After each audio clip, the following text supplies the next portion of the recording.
Graça e paz, igreja.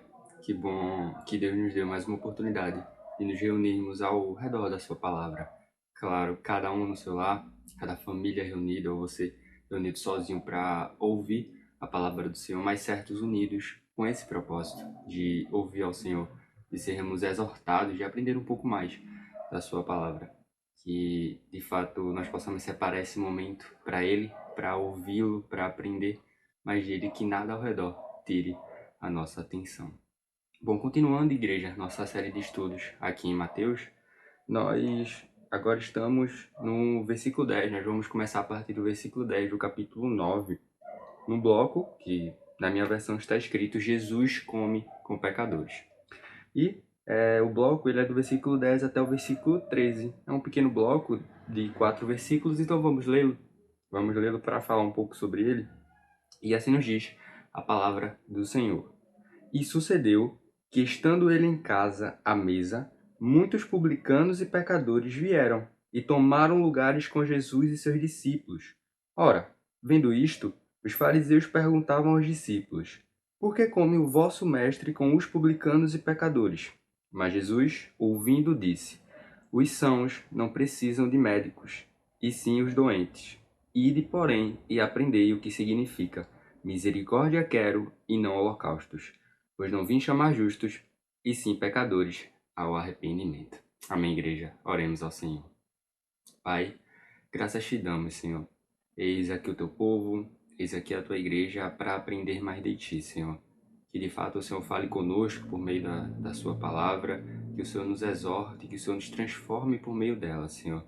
Que as lições que serão dadas aqui, Senhor, que possam ter vindo de ti, Senhor, e que de fato a tua igreja possa atentar, possa ouvir e possa aplicar, Senhor. E com certeza eu me incluo nesse papel, Senhor, para que a tua igreja não seja apenas ouvinte, para que eu não seja apenas o mensageiro da tua palavra, Pai, mas que todos nós possamos ser praticantes, Senhor, e que possamos crescer individualmente no procedimento que vem de ti, para de fato crescermos como igreja, como unidade, Senhor. Nos exorta, nos transforma e fala aos nossos corações, Pai. Nós precisamos de ti.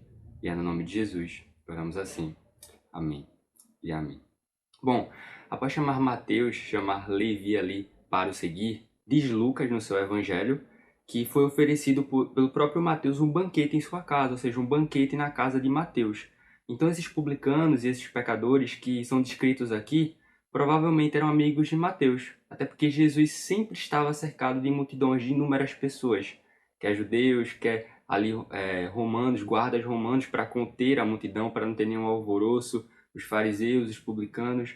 Por exemplo, na cura de um paralítico que nós vimos ali no capítulo 9, a nossa irmã Jane trouxe, do bloco que vai do versículo 1 até o versículo 8, nós vemos que tinha uma multidão tão grande na casa onde Jesus estava, tanto dentro quanto fora, que os amigos do paralítico eles precisaram ir por cima da casa, destelhar a casa para assim descer o paralítico para ele ir até Jesus. Mas no primeiro versículo, no versículo 10, nós já podemos tirar duas coisas aqui para falar ou para destacar. A primeira coisa dela é para se falar, para se destacar, é sobre os publicanos. A nossa irmã Simone ela falou sobre os publicanos, mais especificamente ali Mateus. E eu quero apenas relembrar aquilo que ela falou, porque para nós de fato entendermos o ódio que os fariseus, que os escribas tinham desses homens. Bom, os publicanos, como nós aprendemos, eram cobradores de impostos. Então, eles cobravam o imposto do povo judeu para repassar para Roma. Cobradores de impostos, no geral até aqueles que são justos, que fazem o seu trabalho na medida certa, já não são muito adorados pelas pessoas. Imagina se você é um povo, uma nação, você é dominado por um império romano, e as próprias pessoas do seu povo cobram impostos para entregar, para repassar para esse império. E além do mais, era um trabalho voluntário, ninguém era obrigado a ser cobrador de impostos, eles faziam de forma voluntária. Então os próprios judeus se voluntariavam para cobrar impostos dos judeus para passar para o Império Romano, aqueles que estavam pesando a mão, oprimindo o seu próprio povo. Como se isso já não fosse ruim o bastante, era permitido exceder o que deveria ser cobrado. O Império Romano não estava nem aí se você ia passar do que deveria ser cobrado, com juros altíssimos ou não, ou com juros ou não. O importante é que o dinheiro do imposto chegasse na mão do Império Romano. Então os judeus, eles cobravam mais do que era necessário para assim reter uma parte do dinheiro e entregar aquilo que era devido a Roma, ao Império Romano. Nós vemos que quando João Batista ele estava batizando, em Lucas capítulo 3, versículo 12 ao 13, nos diz que foram também os publicanos para serem batizados e perguntaram a João Batista: Mestre, que havemos de fazer? Respondeu-lhes: Não cobreis mais do que o estipulado. Ou seja, era algo óbvio. Eles não tentavam esconder, e todos ali sabiam que os cobradores de impostos, que os publicanos judeus, eles de fato excediam aquilo que deveriam cobrar. E como se já não fosse ruim, dá para piorar, porque a lei de Moisés, ela proibia que os judeus cobrassem juros dos próprios judeus. Deuteronômio capítulo 23, versículo 19 e 20 está escrito que a teu irmão não emprestarás com juro, seja dinheiro, seja comida, ou qualquer coisa que é costume de emprestar com juros. Ao estrangeiro emprestarás com juros, porém a teu irmão não emprestarás com juros. Então, se o ódio ali dos fariseus, dos publicanos ou de qualquer judeu já fosse grande, porque eles excediam o que deveria ser cobrado para o Império Romano, ainda era uma quebra da lei de Moisés. E a segunda coisa a ser destacada é que o que significaria para um judeu comer com estes? Comer com publicanos, comer com pecadores, pessoas de má fama. O que representaria? Bom, para os judeus seria estar impuro. Representaria estar impuro, porque você estaria tendo contato com pessoas que estão impuras, com pessoas que estão em pecados, pecadores. E nós temos nos Salmos, capítulo 1, versículo 1, recomendando que não se fizesse isso. Um salmo que nós conhecemos bastante, que diz: Bem-aventurado o homem que não anda no conselho dos ímpios, não se detém no caminho dos pecadores, nem se assenta na roda dos escarnecedores. Porém, igreja, isso era para o judeu normal, não para Jesus. Vamos, por exemplo, usar o exemplo da cura de uma mulher enferma, onde aquela mulher considerada pela sociedade impura, e qualquer pessoa que ela tocasse seria impura também, ela vai até Jesus e toca em Jesus, porque cria que ao tocar nas suas vestes ela seria curada.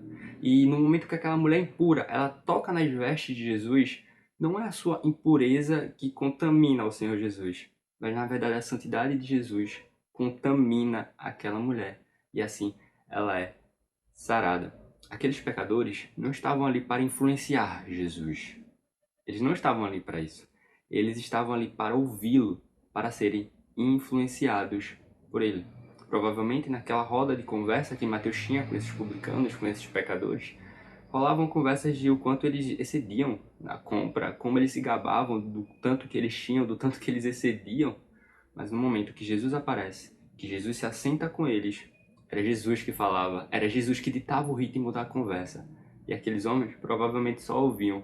Por quê? Porque ele falava como quem tem autoridade, e não como os escribas. E daqui nós já podemos ter a primeira aplicação, igreja. A primeira aplicação, que é: não fomos tirados do mundo, mas fomos separados no mundo do mundo. Eu vou repetir. Não fomos tirados do mundo, mas fomos separados no mundo do mundo. O que eu quero dizer com isso? Quando nós nos convertemos, igreja, nós não somos automaticamente teletransportados para Marte, por exemplo, habitar em um planeta onde só vai haver cristãos, onde nós não vamos escutar essas músicas de hoje em dia, onde nós não vamos escutar palavras torpes, bebedeiras, essas coisas. Não, nós permanecemos onde estamos, no estado que estamos, na cidade que estamos, na casa onde estamos. Mas mesmo que nós não fomos tirados desse mundo, desse planeta, desse lugar onde você está, onde eu estou, nós fomos chamados para ser diferentes desse mundo. Então, separados no mundo, desse mundo pecaminoso, desse mundo corrupto. E Deus nos chamou quando ainda éramos pecadores, quando ainda éramos, a Bíblia diz, inimigos de Deus. E também fomos chamados para chamar outros pecadores. Mas contudo, todavia, entretanto, não somos Jesus. E tá, eu sei que isso é uma afirmação óbvia, mas por que eu disse isso? Porque, igreja, se Jesus chegasse no ambiente ele mudaria completamente. Como eu mencionei em relação a Mateus, Jesus que estava ditando o ritmo daquela conversa. Na verdade, provavelmente ninguém ali abria a boca sequer, mas apenas o ouvia, como foi no Sermão do Monte, apenas ouviu o que aquele homem tinha a dizer. Eu quero dar um exemplo de um bar.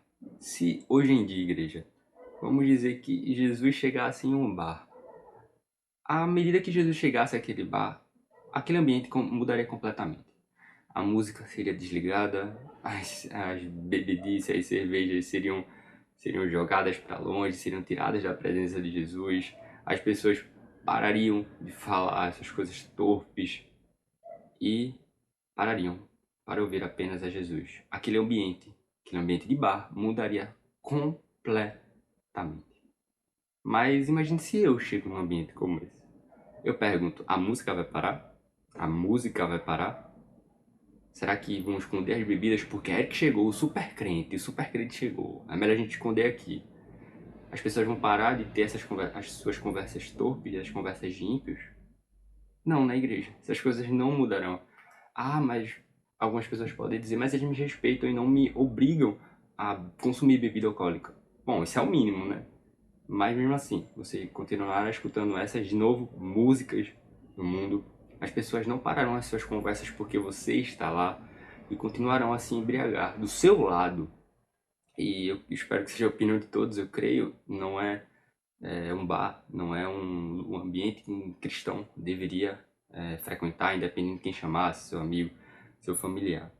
Mas tá, então se diante dos ímpios eu não sou influenciador, e claro, aqui eu usei um exemplo extremo, mas vamos dizer na roda de colegas de trabalho, na roda de colegas de faculdade, de escola. Se nessa roda eu não sou influenciador, se eles continuam falando as coisas que eles falam sem mim, comigo lá, coisas torpes, coisas de ímpio, soltando palavrões, pecados, comentários que não deveriam sair. Então se eu não sou esse influenciador, eu vou ser o quê? Eu vou ser influenciado. E se eu sou influenciado, eu vou perder a postura de alguém que é diferente. E vou ser igual aqueles homens, igual aquelas mulheres, igual aquelas pessoas, quando eu fui chamado para ser diferente. Em Romanos capítulo 12, versículo 2, está escrito: "E não vos conformeis com este século", ou seja, com as músicas, com o vestir, com o falar, com o agir, mas transformai-vos pela renovação da vossa mente, para que, e aí sim aquele versículo que nós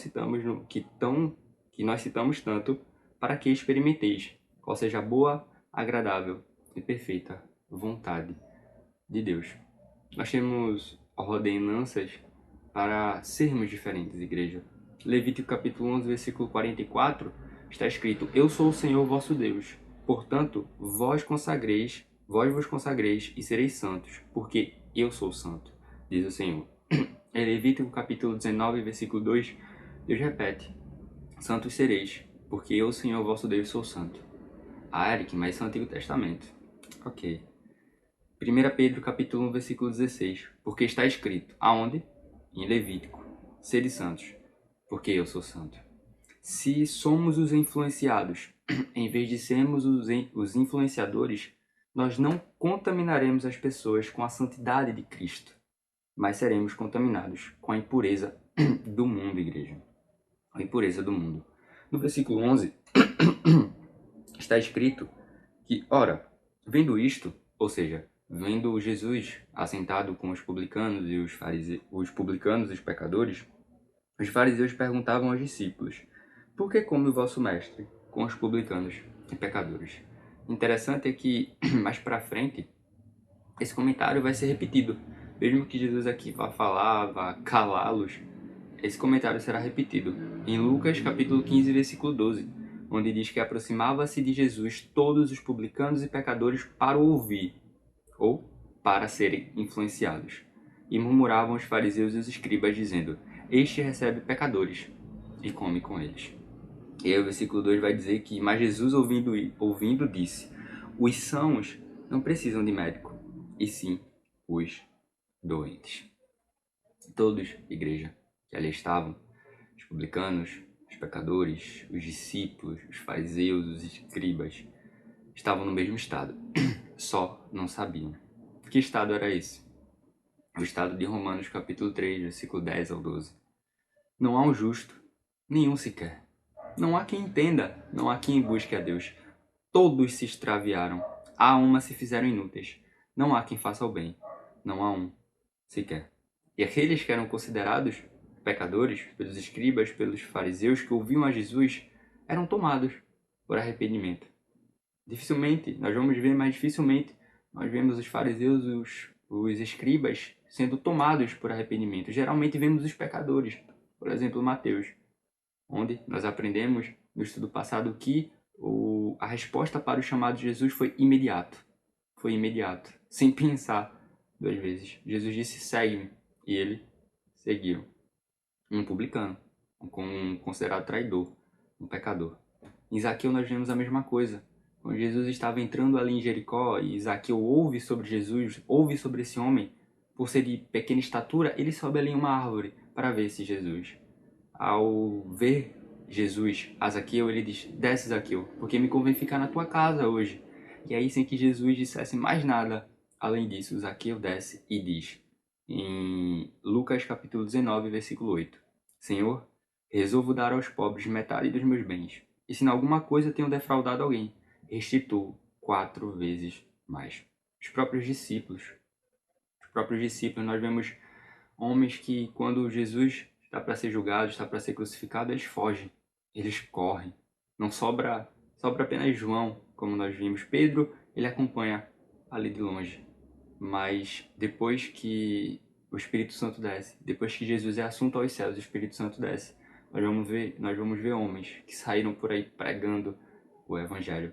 Nós vamos ver homens que preferiram morrer, sejam decapitados, sejam crucificados de cabeça para baixo, sejam traspassados ao meio, preferiram morrer ao negar o nome de Jesus. Porque, igreja, quem não percebe que está doente não vai ao médico. Claro que tem pessoas que vão ao médico mensalmente, por assim dizer, para ver se está tudo ok. Mas a maioria das pessoas só vão ao médico quando realmente sentem alguma coisa. Então, quem não percebe que está doente não vai ao médico. E usando as palavras aqui de John Piper, que tirou de Jesus, ele diz, abre aspas, conhecer a seriedade da nossa doença nos tornará ainda mais admirados com a grandeza do nosso médico. Fecha aspas. E mesmo após o Sermão do Monte, os fariseus, os escribas, não percebiam que estavam doentes. Então nós temos a segunda aplicação. Lembre-se, nós também estávamos doentes. Ou, como uma palavra que eu gosto mais de usar, eu acho mais bonita, é que nós estávamos mortos. Não estávamos doentes, estávamos mortos. E para citar um versículo aqui para não perder o costume, Ele, Deus, vos deu vida, estando vós mortos. Vê que palavra bonita. Em vossos delitos e pecados. Efésios capítulo 2, versículo 1. E eu digo isso para que em nenhum momento nós venhamos a nos sentir superiores àqueles que creem. Superiores àqueles que não conhecem ainda a Cristo. Porque, lembre, de novo, o estudo passado, uma das aplicações que a nossa irmã Simone trouxe é que não é da nossa natureza querer a Jesus. Não é da nossa natureza, igreja, seguir, amar a Jesus. Então, o que isso deveria gerar em nós? O que lembrar que estávamos mortos em nossos delitos e pecados deveria gerar em nós? Primeiro, gratidão. Porque eu não fui escolhido por Deus para ser melhor. Deus viu e tá aqui Eric e tá aqui o amigo de Eric que não é cristão. Não sei, tô uma dúvida cruel. Eu vou escolher Eric porque ele é melhor. Não, não foi assim. Graças a Deus porque não foi assim. Eu não fui escolhido por Deus porque eu posso pagá-lo. Ele olhou pra mim e disse, Eric vai ficar rico. Então, daqui pra frente eu vou cobrar ele porque eu salvei. Não, igreja. Foi escolhido porque aprove a Deus me fazer crer. Porque continuando em Efésios 2, no versículo 8 e 9, está escrito, porque pela graça sois salvos, mediante a fé. E isto não vem de vós, é dom de Deus, não de obras, para que ninguém se glorie. E a segunda coisa que deveria gerar em nós é compaixão com aqueles que não conhecem a Jesus. Porque, de acordo com Paulo, em 1 Coríntios capítulo 1, versículo 18, a palavra da cruz é loucura para os que se perdem. Mas compaixão, igreja, compaixão não é amaciar o ego. Compaixão não é amaciar o ego. Porque nós precisamos apontar para a gravidade da doença, daquele daquele ímpio, daquele que está longe de Jesus, para que esse pecador perceba a necessidade do médico, dos médicos. E pregando o verdadeiro evangelho, pregando esse verdadeiro evangelho, ou nós seremos ridicularizados, como Ló, que nós aprendemos que pregou para Sodoma, mas foi ridicularizado, ou nós seremos taxados de chatos, pregando o verdadeiro evangelho, pregando arrependimento, pregando a cruz, ou nós seremos ridicularizados, ou nós seremos taxados de chatos. Isso não quer dizer que nós devemos parar, porque aqueles que ouvirem a voz do Senhor por meio da nossa vida, ao entender o evangelho e ao crerem, mesmo entendendo esse evangelho, será maravilhoso, porque eles não vão estar crendo numa mentira, mas na verdade, que Jesus é a verdade e a cruz é a nossa verdade. E aí, para finalizar esse bloco, nós temos o versículo 13, que diz: Ide, porém, e aprendei o que significa misericórdia quero e não holocaustos, pois não vi chamar justos, e sim pecadores, ao arrependimento. Bom, igreja, como nós sempre falamos, para entendermos uma passagem, um versículo, nós precisamos antes entender o contexto. Então, para entender o versículo de Oséias, nós precisamos entender o contexto de Oséias, para entender aquele versículo e o que Jesus quis dizer aqui com esse versículo. Bom, de forma bem rápida, Oséias estava condenando a hipocrisia de Israel. Por que a hipocrisia de Israel? Porque dentro de Israel, e aqui já houve a divisão, em que as 12 tribos de Israel se transformaram em 10 tribos, o reino do norte, e 2 tribos permaneceram em Jerusalém, como o reino do sul, que foi Judá e Benjamim. Lá no reino do norte, é o contexto de Oséias, nós vamos ver que estava cheio de pecados. Israel estava adorando outros deuses, como Baal, onde no seu culto era repleto de prostituição. E além disso, às vezes eles mesclavam, adoravam a Deus e a Baal no mesmo culto. E além disso, quebravam mandamentos, estava cheio de injustiça social. Só que eles iam para os templos, ofereciam sacrifícios, adoravam a Deus como se estivesse tudo bem, como se nada estivesse acontecendo. E aí Oséias diz, Deus diz por meio de Oséias: Pois misericórdia quero e não sacrifício, e o conhecimento de Deus mais do que o holocausto.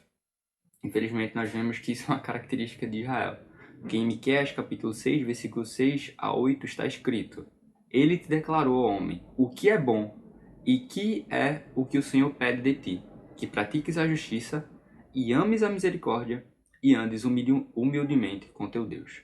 Em Jeremias capítulo 7, versículo 22 a 23 está escrito: Porque nada falei a vossos pais no dia em que os tirei da terra do Egito, nem lhes ordenei coisa alguma acerca de holocaustos ou sacrifícios, mas isto lhe ordenei dizendo: Dai ouvidos à minha voz, e eu serei o vosso Deus, e vós sereis o meu povo. Andai em todo o caminho que eu vos ordeno, para que vos vá bem. Isso foi tudo que Deus sempre pediu do seu povo. Isso foi o que Deus sempre pediu de Israel. Mas vemos aqui com Jesus que eles nunca entenderam realmente o que isso significava. O que nos leva à terceira aplicação. A misericórdia nos aproxima de Deus, porque fomos salvos pela sua misericórdia. 1 João, capítulo 4, versículo 20 está escrito: Se um homem diz, amo a Deus, e odiar a seu irmão, ele é um mentiroso. Pois quem não ama seu irmão a quem vê, não pode amar a Deus a quem não vê. Misericórdia, igreja, é não recebermos aquilo que merecemos. Para nós, diante de Deus, ser o inferno. Aqueles que creem em Jesus não recebem o inferno, mesmo merecendo, por conta do sangue de Jesus, por conta da cruz.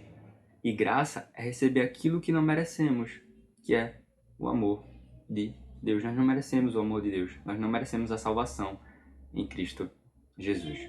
E o que é que está escrito no versículo que nós citamos tanto? As palavras de Jesus em João capítulo 14, versículo 21.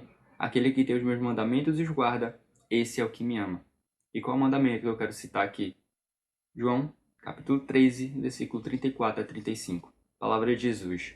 Novo mandamento vos dou, que vos ameis uns aos outros, assim como eu vos amei, que também vos ameis uns aos outros. Nisto, no amor, conhecerão todos que sois meus discípulos, se tiverdes amor uns aos outros. Não é aquilo que cantamos, igreja, pois o Filho se parece com o Pai. Então, se o nosso Pai, ele é santo, nós devemos ser santos porque ele é santo. Se nosso Pai é um Pai de amor, nós devemos ter amor para com os outros, porque ele é o nosso Pai de amor.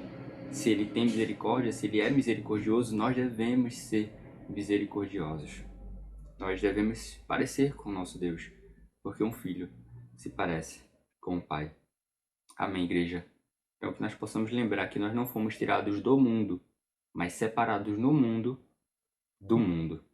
Nós também temos que lembrar que também estávamos doentes, ou no caso, estávamos mortos em nossos delitos e pecados, e nós fomos salvos pelo nosso Senhor, pelo nosso Deus. E em terceiro e último lugar, temos que lembrar que a misericórdia nos aproxima de Deus, porque fomos salvos pela sua misericórdia. Amém, igreja? Que Deus aplique sua palavra em nossas vidas. Somente nosso Deus sabe o quanto eu preciso não me ouvir, mas ouvi-lo por meio da minha voz. Ouvir a sua palavra e não ser apenas um ouvinte ou um mensageiro, mas principalmente um praticante da sua palavra.